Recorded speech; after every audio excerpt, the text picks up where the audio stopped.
took him 12 years to get his first Indianapolis 500. It took him 12 months to get his second. He said you needed a moment, but you did not want to miss that moment, Josef. You're making this a habit. Unbelievable. I love this crowd. I gotta always go in the crowd if we win here. I'm always doing that. I'm just, honestly, that wore me out more than the race. All right. That one, friend. Oh my gosh, Jonathan. Jonathan Newgarden, his strategist, coming in and fill in, and his fill-in engineer as well. Josef, you said there's no better place to redeem ourselves than right here. Was there extra motivation for you and Team Penske coming into this race? Absolutely. They can say whatever they want after this point. I don't care anymore. I'm just so proud of the team. They crushed it. I mean, crushed it. They came here with the fastest cars. We've worked our tails off. Team Chevy brought it. Luke, Tim, they're not here today, but they're a huge part of this. I'm just so proud for everybody for Team Penske. You know, that's the way I wanted to win the thing right there. There you go, Josef Newgarden. The 300,000 fans that stayed at Indianapolis got to celebrate in person with Newgarden. And guess what, Diff? We're going to get to hear more from him in a moment in Victory Lane. The seesaw of emotion, Dave. Let's hear from Pato O'Ward. Well, Lee, ever since he hopped out of the race car, he has sought comfort from the tops, Zach Brown, CEO, on down. It didn't seem like there were enough people to hug Pato. What's going through your heart? It's hard to put it into words. You know, I'm proud of the work that we did today. You know, we recovered, we went back, we went forward, we went back. Some people were just driving like maniacs. We had so many near race enders, and just so close again. So fucking close. It's just You had last year and the year before to look at what you had done. How hard did you work at those last laps and the passes that you made on Josef before he got you back?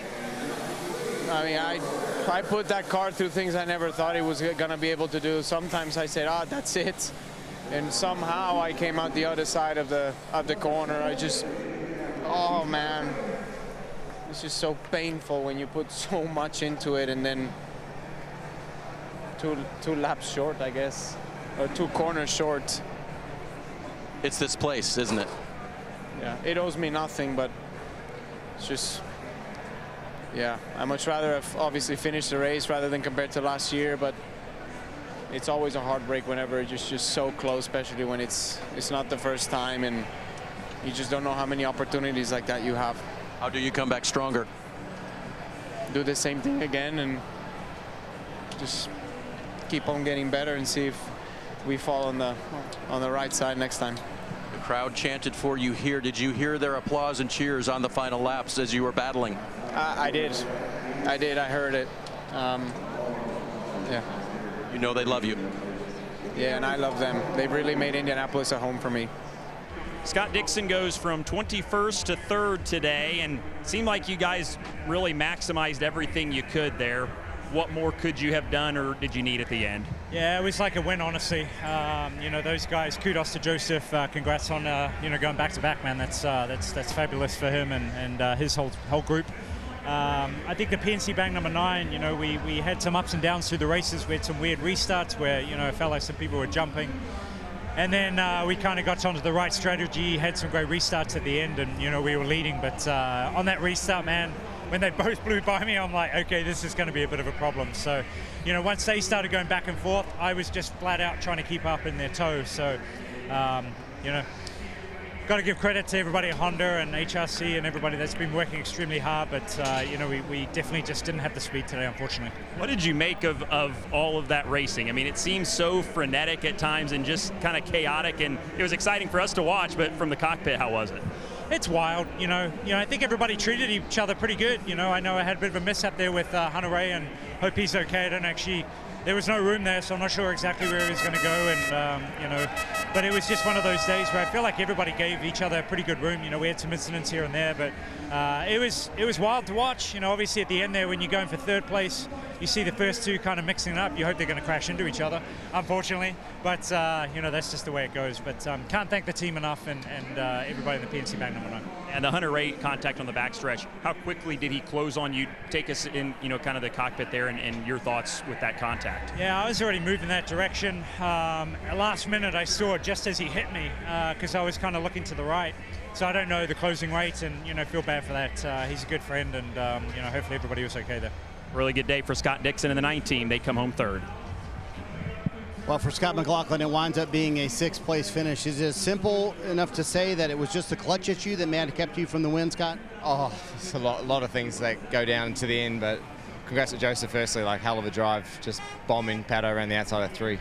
Gigantic, humongous things to do that. So, yeah, for me, we had a clutch drama all day, unfortunately, and that's just how it is, but ultimately I'm just glad for the fans. They got a full race in, and that's exactly what we wanted to see at Indianapolis, full 200 laps, and we were up there all day, but just didn't quite have enough. Is this one of the most intense 500s you've been a part of in your short career so far, Scott? It was pretty intense, the fuel saving and whatnot, but all the yellows at the start sort of made that happen, but it was hard. You wanted to play it safe and save the fuel, but you didn't want to get caught up and fall too far back, but the Pinzel Chevy was pretty good today. Maybe need a little bit more balance here and there, but that's, you know, it's my 4th time here, best result yet, but it's hard not to feel selfish, you know. Congrats to Team Penske, but this place you just want to do it for yourself, but you know, I'm proud of the team, the effort to have 3 cars here, and we'll press on. An impressive month of May for Scott McLaughlin. He starts on the pole, winds up finishing 6th. Alexander Rossi has finished in the top 5 for the 6th time in his 9 Indy 500 starts. How close was it for you? I know it sounded like you were the only one that was asked to save in that last stint. Yeah, I mean, that was the undoing of it. I don't know how I know Scott and Pato were on a different strategy. I don't know how Josef, I don't know. But yeah, I mean, the fuel number I had to hit, I couldn't lead, and when you get third in line in this package forever, it's just been very difficult to get runs, especially at the end of the race when everyone's pretty much flat out. So even though with 3 laps to go, we're pretty good on fuel, once you're third in line, the track position's kind of gone. So at that point, you know, I was cheering for the 5 car, and just an amazing effort for the whole McLaren organization and Team Chevy, and it was an amazing month. And it's really hard when you come away from this event not thinking you should have changed anything, and still the result isn't there, right? So I look back, and there's nothing through this month that I would have done differently, and the car was great, and when you can't win with that, it's a tough pill to swallow. 4th for Alexander Rossi, the winner of the 100th Indianapolis 500. Alex Palou finishes 5th today, and we saw you battling. What did you not have today, Alex? I didn't have a perfect day, but almost, honestly. It was hard. Newgarden, Pato, and Rossi, they had a little bit more speed than us. Strategy wasn't the best in our case, but still was good. And we tried. I mean, we gave everything we had, didn't have the ultimate speed today, and had fun passing some cars. So pretty happy to finish P5. Not the best result, obviously, here, but it was a good race. I glanced over to see number 10 atop the point standings at this point, so that's not bad either. Yeah, I mean, that's a good takeaway, honestly. It's great to see. I think tomorrow I'll be happier to see that than tonight. But no, honestly, it was a good day. The team did an amazing job as we started the month of May, and how we finished with Dixon P3 and myself P5. I think it's a great result. So looking forward to the 109th running of the Indianapolis 500. I'll need to wait a full year, but honestly, it was fun. Kudos to Newgarden and the number 2.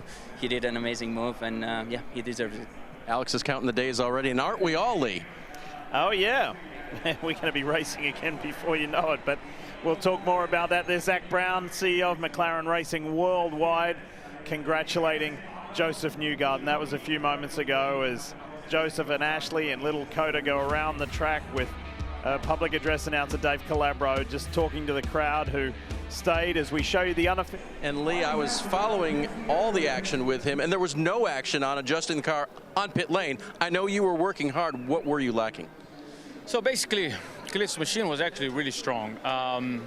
We, unfortunately, gears was a little bit off on restarts. Every position we were passing, it was actually what we lost on the restart, and that was really aggravating. And the pit stops were great. My last pit stop, unfortunately, I made a mistake. I locked the rear and kind of like stopped sideways. But I tell you what, I never ran in Indianapolis 8 o'clock in the evening, so this is the first time, even for me, that I have the most experience, probably a lot of the guys. This is the first time 8 o'clock, and of course, the weather changed, a lot of change, and I did not update the car for those conditions. So, in the end of the day, for a one-off, the guys did an amazing job. I feel that we have much better than what we finished, but yeah, we got to set up, work together, and go back next year. I was going to say, we'll just have to wait for the other owner driver in the field, Lee. Try it again next year. Great job, Elio. Great job. He'll come back when he's 50. Kyle Larson has finished his first IndyCar race, and it's the Indianapolis 500. He ran all 500 miles. What did you take from this? And are we going to see you back next year? I would definitely love to be back next year. I feel like I learned a lot throughout the race. I made a couple mistakes, early there with the restart. I'm not sure what I did wrong there, but I somehow got myself into third, and then felt like I did a really good job on the restarts and was able to learn a lot, and definitely, feel good about knowing what I would need different for the balance, I think, coming back to help runs and stuff. And then, yeah, obviously I smoked a left front or something into the green flag stop and killed our opportunity. So, proud to finish, but pretty upset at myself. So, just if I just could have executed a better race, you never know what could happen. So, yeah, bummed at myself, but huge thank you to Arrow McLaren, Hendrick Motorsports, Hendrick Automotive Group, Rick Hendrick, Chevrolet, Valvoline, everybody that's a part of this. So, yeah, we'll go hop on the jet and see if I can get into the 600 somehow.